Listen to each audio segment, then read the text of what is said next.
नमस्कार दोस्तों, स्वागत है आपका आज के इस पॉडकास्ट में। आज हमारे साथ सैदपुर के एक ऐसे शख्स बैठे हुए हैं, जिनका क्षेत्र में बहुत नाम है और वो नाम सिर्फ उनकी मेहनत से है। उन्होंने ऐसे-ऐसे कार्य किए हैं, जो कि हम क्या बताएँ उनके मुँह से सुनेंगे। तो मिलिए इनसे, ये हैं अभिषेक शाह जी। जी, प्रणाम। बहुत धन्यवाद भैया, आपके इस प्रकाश अकेडमी में आपने मुझे बुलाया और सबसे बड़ा आभार मैं व्यक्त करता हूँ कि हर एक कार्यक्रम में आप मुझे आमंत्रित करते हैं। मैं इसका सदैव आभारी रहूँगा।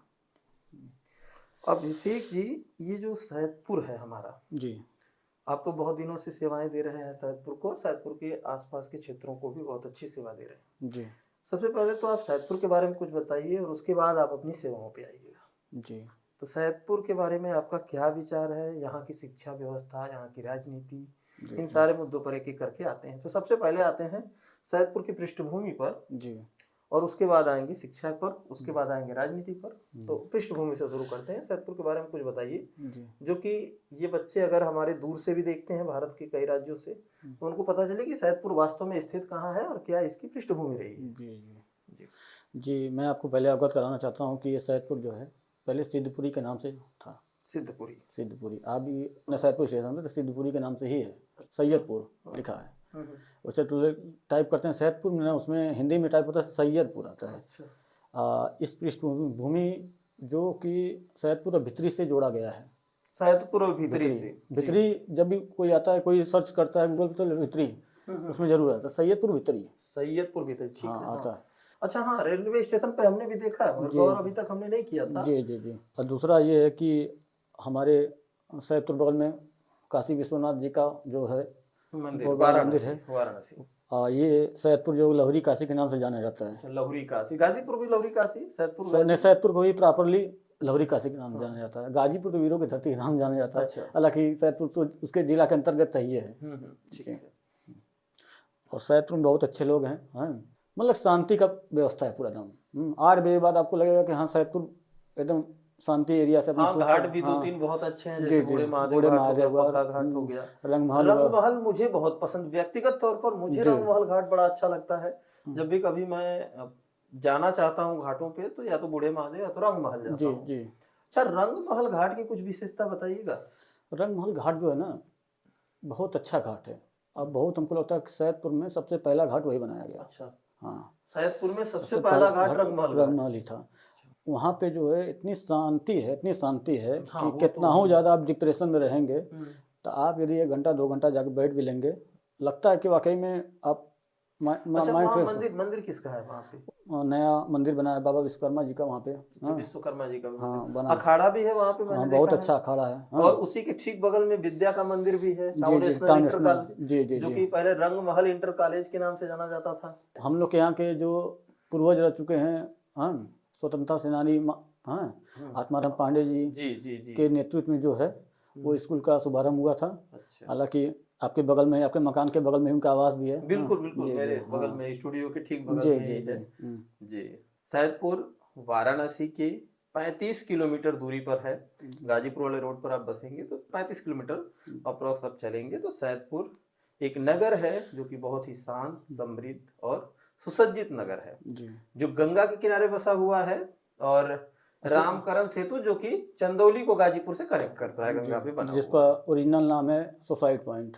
हाँ, सुसाइड पॉइंट, हाँ, क्योंकि अभी अभी अभी आपने उस पे बहुत सारा काम किया था अभिषेक जी, जी, जी, जी, और उस पे आपने रेलिंग वगैरह भी लगवाने का काम किया था, जी, जी, उसके जी। बारे में जरा बताइए। देखिए सर, मतलब घटनाएं तो मैं तो तमाम लिखा हूँ जी। उस पे, जी। सुसाइड पॉइंट पे, जो सैदपुर से चंदौली मार्ग को जोड़ने का काम करता है। जी।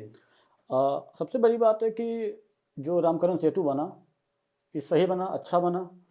और उसके बाद जो कि कोई लड़की या लड़का बहुत ज़्यादा डिप्रेशन में आते हैं, तब आते हैं धड़ाम से कूद जाते हैं। हाँ, वो पुल पे जाते हैं, कूद इजी है जाते आराम हैं। से गंगा में हाँ, कूद जाना। हाँ। अब 23 फरवरी 2023 में मैं माननीय वाराणसी कमिश्नर जी से मिला था जी। इसके पर्पज़ से। इस पुल के जाली के पर्पज़ से मैं मिला था। हालांकि उनके माध्यम से ही कोई जिला को जोड़ने का काम होता है। अब लोग राजनीति करें उसमें कि नहीं, सांसद करा रहे हैं, विधायक करा रहे हैं या फिर एमएलसी करा रहे हैं या चाहे जो हो, हाँ, मैं सबका नाम तो नहीं ले सकता, पर यह क्या है कि इस काम के लिए एक जिला से दूसरे जिला को जोड़ने का काम कमिश्नर ही करते हैं। ठीक ये लोग तो लेटर के माध्यम से ही अपना काम कराते हैं, लेटर से अवगत कराएंगे अधिकारियों को, फिर जो कि अधिकारी उस पर संज्ञान लेंगे नहीं लेंगे। मैं इस काम के लिए बहुत ज़्यादा लगा था इसमें। जब कोई घटना होती थी तो मैं तुरंत वीडियो अपडेट करता था तत्काल। हाँ, फिर वीडियो अपडेट करने का बात नहीं है, बात यहाँ से कि सेवा भी देता था। मैं तो सीधे कहता हूँ कि आज जो भी घटना हुई है पुल से, चाहे उस पार का हो चाहे इस पार का हो, जितने लोग लेटरबाजी किए हैं, हाँ, कभी उस मृतक परिवार के यहाँ गए नहीं, दुआर नहीं किए होंगे।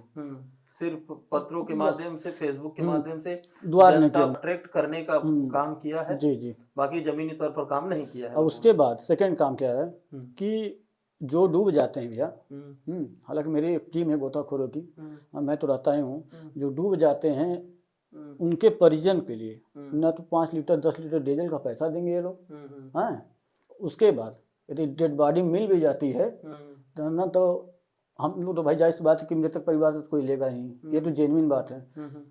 तो मुझे ही अपने नगर के लोगों से मिल के, हाँ, चंदा इकट्ठा करके उसकी डेड बॉडी खुजवाना, उनके परिजन को सौंपना, दे देना।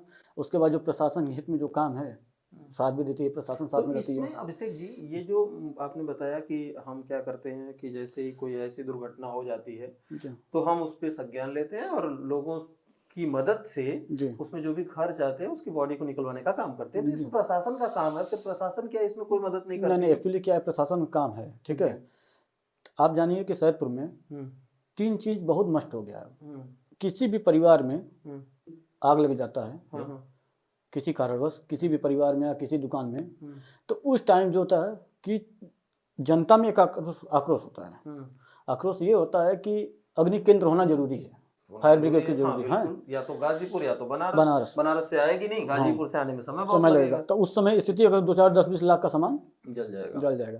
तो उस समय जो जनता होती है आक्रोशित होती है मात्र 2 4 5 10 दिन के लिए, फिर उसके बाद सब नॉर्मल, फिर अगली घटना का इंतजार, हाँ, इंतजार करेंगे, हाँ, बस उसमें जाना है, हाँ, फिर वही परिस्थिति चली होती है।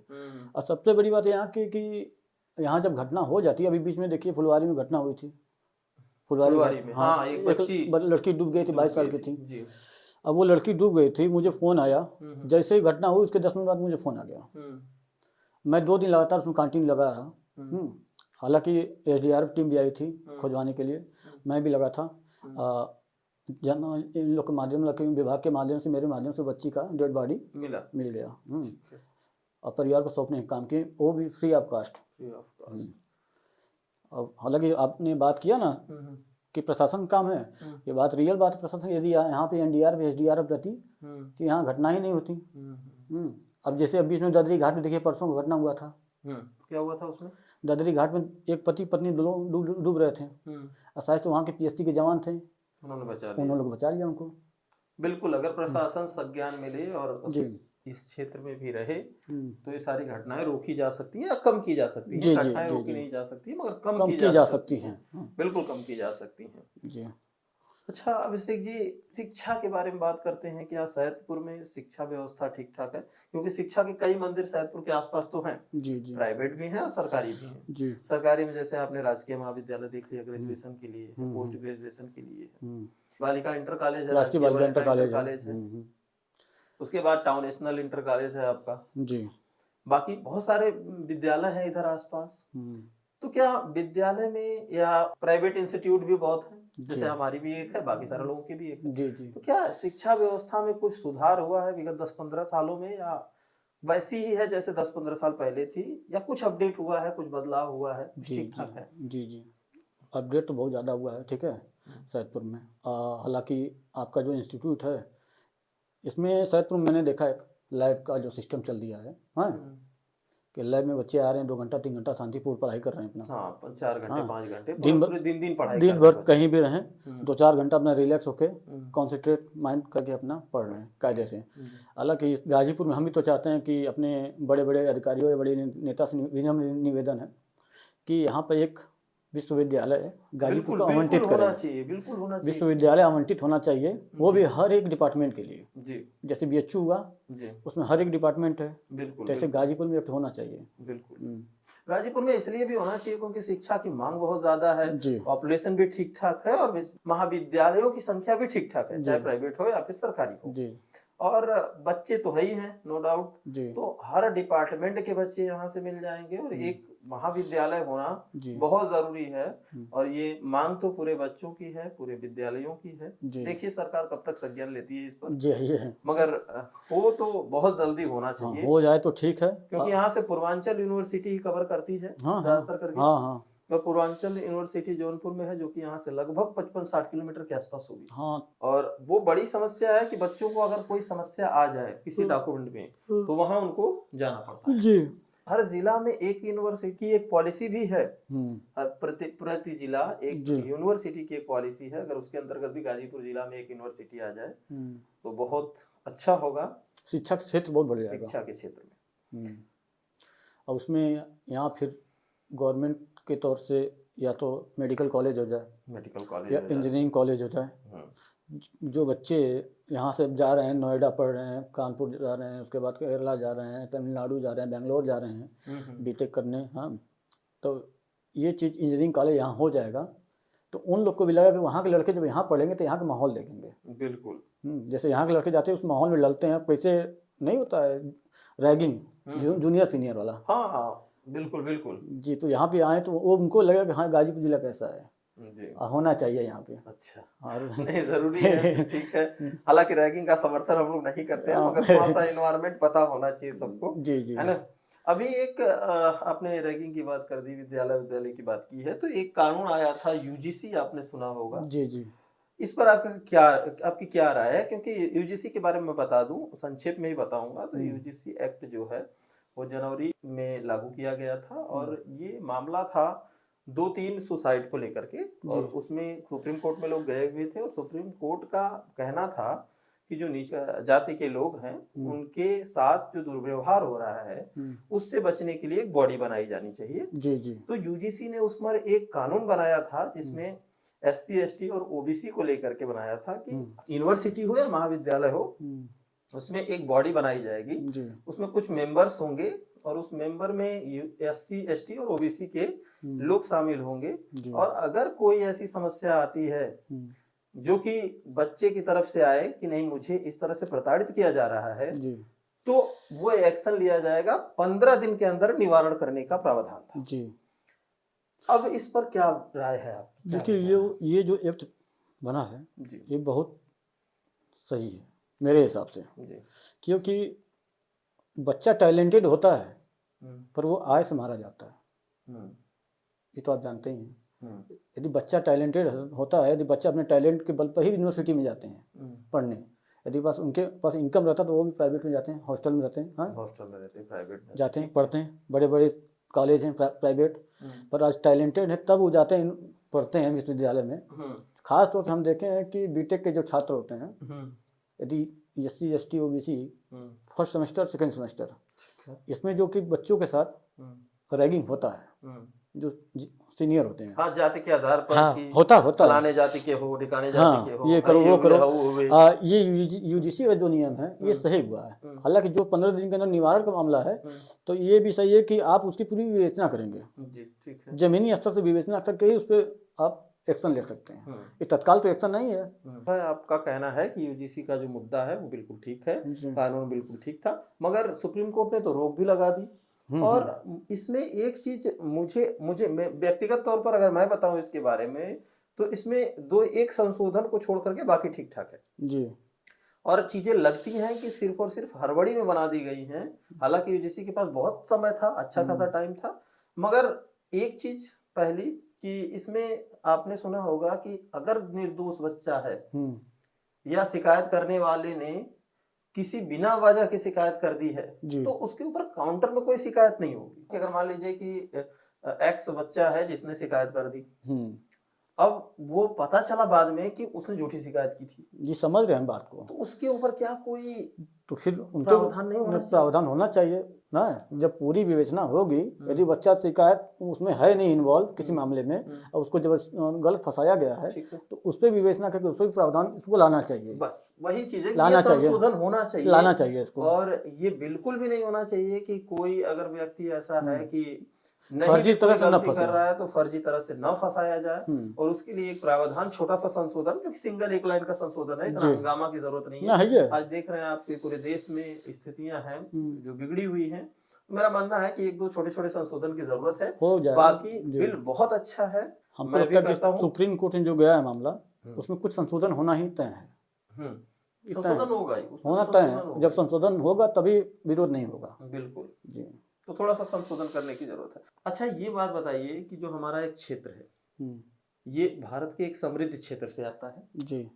और यहाँ पे अपने सामाजिक कार्यों में आपने खूब मेहनत की, खूब परिश्रम किया। अब आप अपने बारे में कुछ बताएं, अपने सामाजिक कार्यों के बारे में कुछ बताएं, जी। जिससे कि हमारे दर्शक प्रेरित हों और उन्हें ऐसा लगे कि ये जीवन सिर्फ और सिर्फ जीने, खाने, कमाने के लिए नहीं है, दूसरों के लिए भी है, संघर्षों का है। और दूसरों के लिए आपने क्या त्याग किया है, कितने संघर्ष किए, इन सारी बातों पे हम लोग चर्चा करेंगे। सबसे पहले आप ये बताइए कि आपके सामाजिक कार्य की शुरुआत कब हुई थी और आपका क्या दृष्टिकोण है, आप चाहते क्या है भाई, करना क्या चाहते हैं आप? देखिए, सबसे पहले मैं आपको बता दूं कि जो आपके साथ जुड़े हैं आपके यूट्यूब चैनल या फेसबुक चैनल पे जी, तो मैं अपने भाइयों को बताना चाहता हूं कि मेरे भाई जो हैं, सबसे पहले शिक्षा पे ध्यान दें।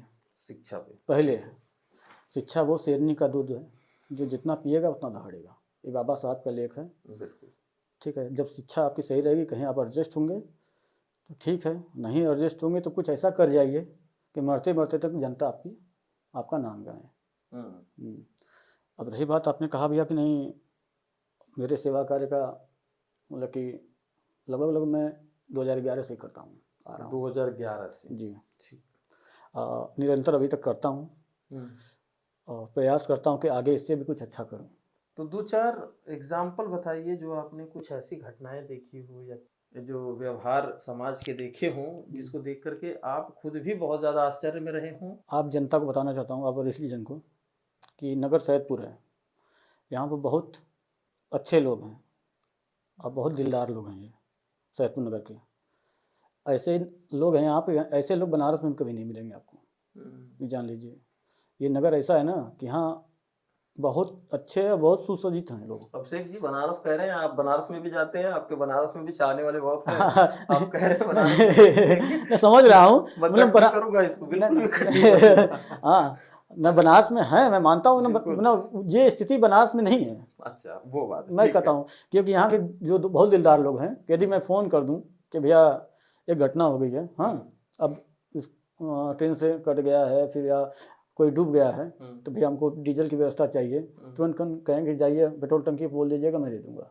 हालांकि रिजल्ट भी देते हैं लोग, तुरंत पैसा भी चल जाता है। मैं इसके लिए कह रहा हूँ। अच्छा। हाँ, हालांकि बाबा विश्वनाथ नगरी है तो मैं उनका तो बुरा नहीं चाहूँगा, वो तो वो अपने हैं, हाँ, उन्हीं की वजह से मैं धरती पर हूँ। नहीं, वहाँ के लोग भी आपको बहुत पसंद करते हैं। हाँ, बिल्कुल। हाँ। अब रही बात सेवा की, तो सेवा तो मैं 4 घंटे के बच्ची से लेकर 60 साल के वृद्ध तक किया हूँ। 4 घंटे की बच्ची जो पैदा होती है, पैदा होती है और 60 साल के वृद्ध तक किया हूँ सेवा। अब सोचिए, और 4 घंटे की बच्ची ने क्या बिगाड़ा होगा किसी का। अभी 2 साल पहले 2024 में घटना मैंने देखा था। जी, बताइए जरा उसको विस्तार में।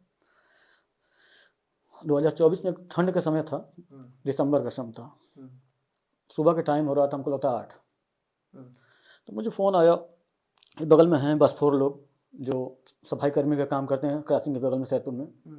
वहाँ के लड़के ने फ़ोन किया, भैया ऐसा बात, एक लड़की है और कि कागज़ में लपेट के मुँह में पैक करके कोई क्रॉसिंग अथवा पटरिया छोड़ के भग गया। हमने आया देखा, सुबह के 8 बज रहे, सुबह 8 बजे थे। हाँ, पेपर और पॉलीथीन में डाल। हाँ। अब सोचिए कि उस बच्ची ने क्या बिगाड़ा था, वो भी लड़की थी। उस लड़की ने क्या बिगाड़ा था किसी का? क्या बच्चियाँ सबको बोझ लग रही हैं? ये समाज हो गया है।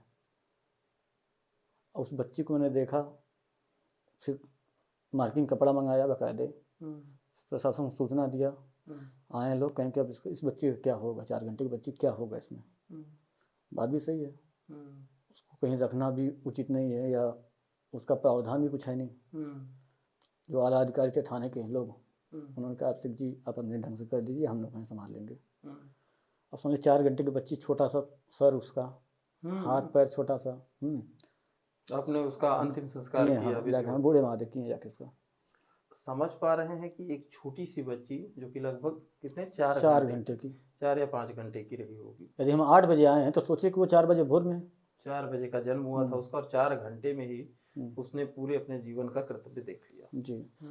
अभी 3 महीना पहले आपके बगल में एक बच्चा मिला था, 4 महीना पहले दौलतपुर में मिला था, उसमें मैं गया था। नहीं, मंदिर पे मिला था। हाँ, ऐसे मिलते हैं ना, जब नहीं पसंद है आप लोग छोड़ दीजिए, किसी को अच्छा लगेगा नहीं, भारत सरकार ही है, वो तो अपना काम करेगी। अच्छा, कहीं इधर ऐसा कोई अनाथालय वगैरह है जहाँ बच्चों को आप लोग अगर मिल जाएं कहीं बच्चे? नहीं, गाजीपुर जिले में है। गाजीपुर में है ना? हाँ, अभी मैं इसका मांग रखा हूँ, अनाथालय, वृद्धाश्रम और अनाथालय दोनों होना चाहिए। हाँ, होना चाहिए, बिल्कुल होना चाहिए। और तीसरा है कि ब्लड बैंक बहुत अच्छी सोच है कि अनाथालय भी हो, वृद्धाश्रम भी हो, और ब्लड बैंक बहुत जरूरी है, बहुत जरूरी है सैदपुर में।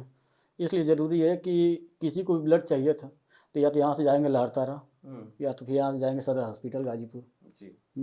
और सैदपुर रहेगा तो कम से कम जो दानी होते हैं, ब्लड दान करते हैं, डोनेट करते हैं, फ्री ऑफ कास्ट करते हैं, उनको जाने की आवश्यकता नहीं होगी, आपके सैदपुर में ही कर देंगे। बिल्कुल, क्योंकि ज़रूरतमंद होते हैं, ज़रूरतमंद जब समय से मिल जाएगा तो वो बच जाएंगे। अच्छा, एक्सीडेंट वगैरह होता है तो आपने, मैंने देखा है कि आप जैसे रेलवे क्रॉसिंग पे अगर कोई दुर्घटना हो जाए, उनकी शवों को तितिर बितिर देखकर भी आप उन्हें इकट्ठा करते हैं, लेके जाते हैं। ये हौसला, ये एनर्जी कहाँ से आती है? देखिए, ये कोई छोटी बात नहीं है। क्वेश्चन तो बहुत अच्छा है आपका। जब घटना हो जाती है तो यहाँ के प्रशासन लोगों को पता नहीं होता है कि घटना हुई कि नहीं हुई। ठीक है। हालांकि मुझे पता चल जाता है, मुझे फ़ोन कर देते हैं लोग, क्योंकि मेरा एक जो काम है समाज सेवा के क्षेत्र में सबसे अलग है। हालांकि मैं चाहता हूँ कि इसमें और लड़के जुड़े हैं, काम कर रहे हैं क्षेत्र में। छूने की बात कहें कि उठाने की बात कहें तो वो भी इंसान है। यदि हम उनको देख के कतराएंगे तो हमको देख के भगवान कतरा जाएंगे। अभिषेक जी ने अभी कहा कि वो भी अभी जीवित नहीं है, मगर 2-1 घंटे पहले वो भी जीवित इंसान थे जी, और जीवित इंसान थे और उनका प्राण निकल चुका किसी भी कारण से, और उनके शरीर का कुछ भाग इधर उधर पड़ा हुआ है जी। और उसे समेटने के लिए भी, सबसे पहली बात तो अभिषेक जी, कुछ लोग ऐसे होते हैं जो ब्लड देख करके बेहोश हो जाते हैं। जी जी। आप में ये शक्ति, आप में ये हिम्मत कहाँ से आती है कि आप इतने 29 साल की उम्र में आप 2011 से सेवा भी कर रहे हैं जी। तो ये एनर्जी कहाँ से है, ये सोच कहाँ से डेवलप हुई? मैं उसका शुरुआत जानना चाहता हूँ, ये सोच कहाँ से डेवलप हुई? सबसे बड़ी बात है कि इसके लिए तो मैं जनता का सदैव आभार व्यक्त करता हूँ। चुनाव आ गया, कोई क्रिमिनल उठा तो लिख दिया समाज से भी।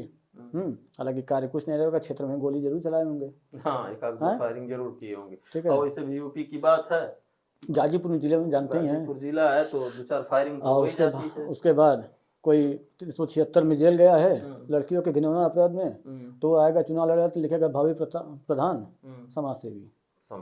हाँ, अब समझिए कि हम लोग करके भी नहीं लिखते हैं तो हम कहेंगे ये सब लिखने से अच्छा क्या है कि अपना कुछ अलग कह के किया जाए, एक अलग पहचान बनाया जाए, कुछ अलग किया जाए, चाहे इंसान हो चाहे जानवर हो, जिसको जरूरत है मैं उसके लिए खड़ा हूँ जी।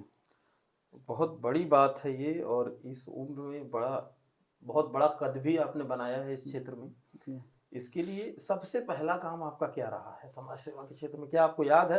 क्योंकि अब आप 2011 से कर रहे हैं तो बड़ा मुश्किल होगा कि पहला काम क्या है याद रखना, मगर शायद मैं चाहूंगा कि आपको अगर याद है तो आप बताने का प्रयास करें कि कौन सा पहला काम आपका था जिससे प्रेरित होकर के आपने सोचा कि नहीं अब समाज सेवा तो करनी है। आजमगढ़ की एक महिला आई थी, अब पता नहीं उसके परिवार में क्या हुआ था। उसके परिवार में उसके पति से क्या हुआ था, उनके 1-2 बच्चे थे, वो आजमगढ़ तैयारी करते थे। अच्छा, स्टडी करने वाली महिला थी। अब वो आई, ट्रेन के पटरी पे ही सो गई। अब समझिए कि बस उनका नटई मतलब ये होता है, एक मतलब कटा हुआ था और शरीर में कहीं चोट नहीं था। मुझे मालूम हुआ, मैं अपने दोस्तों के साथ गया वहाँ पे, उसको डिस्पोज कराया, देखा, फिर मैंने पोस्ट अपडेट किया मैंने, तो रात्रि को 1 बजे उनका लड़का फ़ोन किया मेरे फ़ोन पे, मतलब कि उसमें जब भी अपडेट करता हूँ तो मैं अपना मोबाइल नंबर डाल देता हूँ। फ़ोन किया, कहा कि भैया वो हमारी मम्मी रहनी है जी का पोस्ट ऑर्डर ले बात हूँ। अच्छा, कहने भैया हमारी मम्मी कहाँ है इसमें? क्योंकि भाई अब सुबह कितने बजे तक आ सकते हैं? कल भैया हम अभी पकड़े थी ट्रेन, जो 2-3 घंटा में इलाहाबाद से समय लगी आ जाएगी। ठीक आइए। आया हमारे यहाँ करीब करीब 5 बजे भोर में। तो फ़ोन किया, हम गए काली माता मंदिर के मिले, फिर उसको ले गए जीआरपी और यार वहाँ पे मिले, जाके वहाँ अधिकारी से बात कराएं और उनकी डेड बॉडी मर्चरी में रखवा दिए थे। एक समय से आ गया, अपने माता जी का जो है ले लिया वो डेड बॉडी। फिर उसके बाद पोस्टमार्टम होने के बाद जब दाह संस्कार कर लिया तो 8 बजे रात को सेकेंड डे फ़ोन किया हमको, कहता भैया मम्मी को मेरे पोस्टर उड़ा था, बार बार दिमाग पे चढ़ा था, बार बार फोटो आवा था। हाँ, लोग लाइक करते हैं, शेयर करते हैं, तो आवा था बार बार। हम कि चलिए भैया आपका परिवार आपसे मिल गया। हाँ, हमारे पोस्ट डालने से या उड़ाने से मतलब कि आपको संदेश मिल गया, उड़ा भी देंगे तो कोई परेशानी नहीं है। हाँ, मेरा काम जो है वो पूरा हो गया, अब तक संदेश पहुंच गया जी जी। अब उसे डिलीट कर देने में जी, मेरे पास फोटो भी उनका है, मैं फोटो आपको अपडेट कर दूंगा, दे दूंगा। उस महिला का है, कटा हुआ फोटो है, मैं रखा हूँ, मतलब हर एक घटना का मैं रिकॉर्ड रखता हूँ। हाँ, तो वो फर्स्ट काम था आपका समाज का। उसके बाद बहुत तमाम काम हुए। उसके बाद तो आप लगे ही हैं और हम लोग देख ही रहे हैं जी, प्रतिदिन आप कुछ न कुछ समाज के लिए बहुत अच्छा करते हैं जी और बहुत मेहनत करते हैं। तो वहां से ये जर्नी शुरू हुई और धीरे धीरे लोगों का सपोर्ट भी मिलता गया और आज आप। जी जी नहीं, नगर के ऐसे प्रबुद्ध जन हैं लोग, वरिष्ठ जन हैं, बहुत अच्छे हैं लोग। मेरे हर सामाजिक कार्य में सपोर्ट करते हैं लोग। अब जैसे कि कोई घटना हो गई, यदि सैदपुर क्रॉसिंग पे हो गई, तो बड़े भैया हम लोग के आदरणीय हैं ज्ञानेश भैया श्री जी, मेडिकल स्टोर के मालिक हैं। ये जो कि तुरंत जाते हैं दुकान पे तो तुरंत हैंड ग्लव्स, हाँ, मास्क, सैनिटाइजर देना तुरंत देते हैं, वो फ्री ऑफ कास्ट। उसके बाद सिंटू गुरु जी हैं जो वो भी बहुत अच्छे व्यक्ति हैं। सुशील भैया हैं, कृषि संसार वाले, विकास बर्नवाल भैया हैं, सोनू पत्रकार हैं। उसके बाद जो है कि आपके आशीष पांडे भैया हैं और माननीय हम लोग के युवा शक्ति संघ के राष्ट्रीय अध्यक्ष सुनील जी हैं, शमशेर भैया हैं। नगर के बहुत ही राहुल विश्वकर्मा एक मित्र हमारे हैं, भाई हैं। कल्लू सेठ हैं, शिवम ज्वेलर्स मालिक हैं। हाँ, ये सभी लोग सपोर्ट करते हैं, मेरा पूरा नगर से सपोर्ट करता है। अभी नाम लेने लगूँ तो कम पड़ जाएगा। समय कम पड़ जाएगा। बस ये है कि आप वरिष्ठ जन का सदैव आशीर्वाद रहता है कि मैं मेहनत करता हूँ। बहुत अच्छा काम करते हैं आप और आपके कामों से युवाओं में बड़ा ज्यादा मोटिवेशन रहता है, बड़े मोटिवेट रहते हैं, वो भी सामाजिक काम की तरफ बढ़ रहे हैं। अच्छा, आपकी शादी का भी डेट वेट फिक्स हो गया है? जी जी, डेट अभी तो वो छेका नहीं होता है, छेका हुआ है। नवंबर में शादी लगेगा तो आपको जरूर आमंत्रित करेंगे, पूरे एकेडमी के परिवार ही रहेगी हमारे यहाँ। हाँ, मैंने इसीलिए बोल दिया। हाँ, क्योंकि आप रात के समय में जब दुनिया सो रही होती है, जैसे ठंडी के समय में ज्यादातर लोग 9-10 बजे तक कंबल में होते हैं, बहुत ज्यादा से ज्यादा 10 बजे तक। अदरवाइज हमारे क्षेत्र में तो हमें लगता है, और गांव में तो लोग 8 बजे 7 बजे कंबल में हो जाते हैं। हमारे गांव में 7 बजे तक, 7 बजे के बाद अगर 8 बजे के बाद आप गाँव में निकलिएगा तो घर पे दिखेगा नहीं कोई, लगेगा पूरा सुनसान रास्ता पड़ा हुआ है जी। तो उस समय भी आप जो है कि 11, 12, 1 या 2 बजे रात तक लोगों की सेवा करते हैं, कंबल वितरण करते हैं, रात्रि में जाकर के उस जरूरतमंद के पास पहुंचना जिससे वास्तव में जरूरत है और वो ठंडी में कपकपा रहा है, वहां तक पहुंच करके आप कंबल वितरण करते हैं। तो इस ठंडी में जो अभी बीती हुई है, इसमें कितनी लोगों की ऐसी स्थिति में आपने सहायता की है? जी, अभी हमको लगता है कि जनवरी कंप्लीट होता है 16 जनवरी को और यार स्टेशन पे रात्रि को 1 बजे पहुंचा था। 1 बजे रात को मात्र मैं उस समय 10 कंबल लिया था, ज़्यादा नहीं ले गया था। तो हुआ कि रात को निकले, दो लड़के थे, हम थे, गोविंद थे, मित्र हमारे हैं, साथ में रहते हैं। हाँ, तो एक व्यक्ति मैं खोजा तो कुछ पात्र मिले, जैसे कोई साल ओढ़ के सुतता है, तो कोई साड़ी ओढ़ के सुतता है, कोई गमछाई ओढ़ के सुतता है, कोई राहगीर है, हाँ, बिना कंबल का ही सोया है, ट्रेन का इंतजार कर रहा है। तो जब बैठका घर में गए वहाँ पर दिए कंबल, तो फिर उसका बाहर आए, जब प्लेटफॉर्म नंबर 1 पे पहुँचे तो कुछ अंधेरा था, जब पूरा साइड जाएंगे तो अंधेरा था।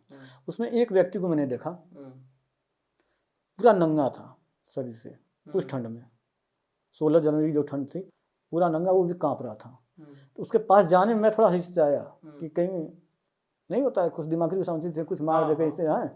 पहुँचे हिम्मत बांध के रात्रि को, देखे उनसे मिले, असहाय से मैं भोजन भी ले गया था उसी समय। अच्छा। हाँ, भोजन सादा खाना बनवाता हूँ, चावल दाल सब्जी रोटी ले गया था। तो मैंने उसकी भूख को देखा, जब उसके सामने भोजन रखा, भोजन जब रखा, जब उसकी भूख को देखा कि भोजन खाने लगा, तो कहीं नहीं ताक रहा था, उसको बस उसका ध्यान केंद्र था भोजन पे। हाँ, इतना भूखा था। आप जनता जनार्दन और वरिष्ठ जन के सहयोग से इस बार 1750 कंबल वितरण किया। 1750 मतलब 1750 लोगों की जरूरतों को पूरा किया गया इस बार। सैदपुर तो किए ही, आपके यहाँ सोहराब बाबा है मजार, वहाँ पे गए में, ठीक है। उसके बाद कैंट स्टेशन पे 1 बजे रात को गए थे हम बांटने, बनारस, मड़वाड़ी स्टेशन, मुगल सराय स्टेशन, ऐसे पंजाबी साहब बाबा हैं भितरी में, वहाँ भी, हाँ।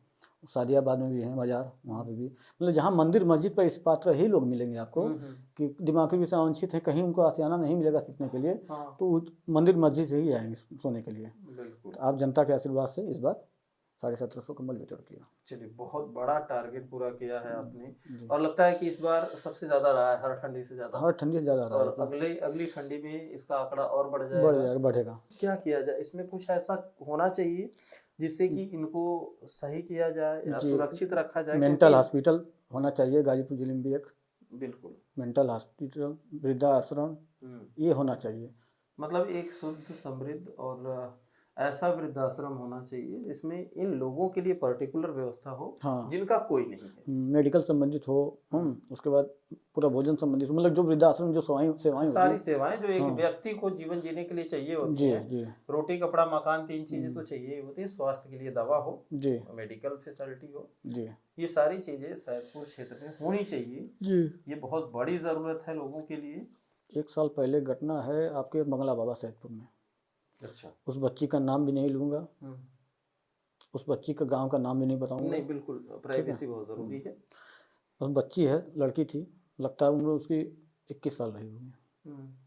अब किसी कारणवश उसका पैर कट गया था। पैर कट गया, समझिए, ठेवना के नीचे पैर कट गया था। एक पैर का ये जो है एड़ी का पूरा निकल गया था, नचा गया था। मुझे फोन आया, उस बच्ची को मैंने कंधा पर रख के हॉस्पिटल तक लेके आने का काम किया, पर उस बच्ची के संघर्ष को मैंने देखा कि इतना खतरनाक घटना होने के बावजूद भी वो बच्ची कही भैया हमको 2 मिनट रोक के तुमको पानी पिया था। हाँ, मैं भी सोचने मजबूर हो गया, बहुत घटना देखा हूँ मैं, इसका पैर भी कट गया, एक हाथ में उसका पैर लिया कटा हुआ, उसको कंधे पर लाद के आगे तक गया बंगलावा के रोड तक, और उसके बावजूद बच्ची कह के नहीं भैया मैं पानी पिया था। कितना स्ट्रगल रहा होगा, कितना दर्द रहा होगा, हाँ, और दर्द के साथ पानी पिलाया उसको, फिर हॉस्पिटल लेके अपने लोग जो हैं उनसे गाड़ी आई, एम्बुलेंस मंगाए, प्राइवेट हॉस्पिटल लेके आए, उसका इलाज हुआ, फिर BHU में इलाज हुआ। आज बच्ची वो सही सलामत है, आज ठीक है, स्वस्थ है। हाँ, अभी मैं कुछ दिन पहले गया था मिलने के लिए, हाँ, हालांकि 1 साल बाद गया, तो उस बच्ची से मैंने मिला, तो हमने कहा कि पहचान रही हैं, तो बच्ची देख के हमको रोने लगी, वो कि भैया हमारी जान तो ही बचूला। तो ऐसी घटनाएं भी सामने आ जाती हैं जिससे कि रूह तक कांप जाती है इंसान के हृदय की, तो बात ही अलग है जी। एक घटना और था, अभी भी हमको लगता है कि 1-1.5 महीना 2 महीने घटना है, जो सैदपुर बूढ़े महादेव घाट पे, अच्छा, एक लड़का था, पानी बढ़ा हुआ था, उसका भी नाम नहीं लूंगा, प्राइवेसी रखूंगा। हालांकि एक को बचाने में दूसरा डूबने लगा, एक को बचाने में दूसरा भी डूबने लगा, और जो डूबने वाला था पहले वाला वो बच गया, और जो बचाने गया था वो डूब गया। अब उसको जो मैंने, वहाँ पे एक ऑटो था, पूजा करने आए थे लोग, तो वहाँ ऑटो था, ऑटो पर उनसे निवेदन करके लेके आया हॉस्पिटल तक। CPR वगैरह नहीं होता है, दिया जाता है कि सीना दबाने पर पानी निकल जाए, तो पानी निकला तो ये लगा कि नहीं बच जाएगा। घटना से तुमने अंजाम दिया अच्छा, हम लोग का निकाल के भी डेड बॉडी, मात्र 10-15 मिनट लगा निकालने में गंगा जी से। और उसके बाद लेके आए क्रॉसिंग सैदपुर पे, सैदपुर क्रॉसिंग पर लेके आए जब, और जैसे हम सैदपुर क्रॉसिंग पे एंट्री किए, तैसे गेट बंद हो चुका था। उसके बाद जस्ट ही समय में हमको लगा 10-15 सेकंड में ट्रेन भी आ गई, उसी समय मेरे हाथ में वो लड़का एक्सपायर हो गया, ट्रेन नहीं आई थी, क्रॉसिंग नहीं लगा होता तो बच्चा बच्चा बच जाता। 23 साल का लड़का था वो। हॉस्पिटल पहुंचने से पहले मौत का एक केंद्र बिंदु बना हुआ है सैदपुर सैदपुर क्रॉसिंग। क्योंकि सैदपुर क्रॉसिंग क्रॉस करने में 1 घंटे का समय लग जाता है, और जिसको नीड हो ट्रीटमेंट की उसके लिए एक एक सेकंड बहुत भारी होता है। सही और बात यहाँ है। पे घंटों का समय लग जाता है सैदपुर क्रॉसिंग पर, जी और बहुत सारे लोग बेमौत मर रहे हैं सैदपुर क्रॉसिंग की वजह से। जी। इसलिए समाज सेवक अभिषेक जी का कहना है कि यहाँ पर क्या होना चाहिए, एक ओवरब्रिज बनना चाहिए। ओवरब्रिज बनना चाहिए। मतलब फाइनली इसका एक ही सोल्यूशन है कि ओवरब्रिज होना चाहिए, तभी जाकर के ये समस्याएं समाप्त होंगी। जी। ये रही आज की विशेष चर्चा, और हमारे अतिथि रहे अभिषेक शाह जी, जिन्होंने आप लोग को बताई सैदपुर के बारे में बताया, सैदपुर की शिक्षा व्यवस्था के बारे में बताया, समाज सेवा की लत के बारे में बताया, और अपने विवाह के बारे में भी बताया। तो फिर मिलते हैं हम लोग, तब तक आप सब इतना ख्याल रखें। मिलेंगे अगले वीडियो में अगले किसी विशेष अतिथि के साथ, जिनके पास नॉलेज, ज्ञान, विद्या और जानकारियों का भरमार होगा, और उनसे भी बातें करेंगे। जी। धन्यवाद अभिषेक जी, बहुत धन्यवाद।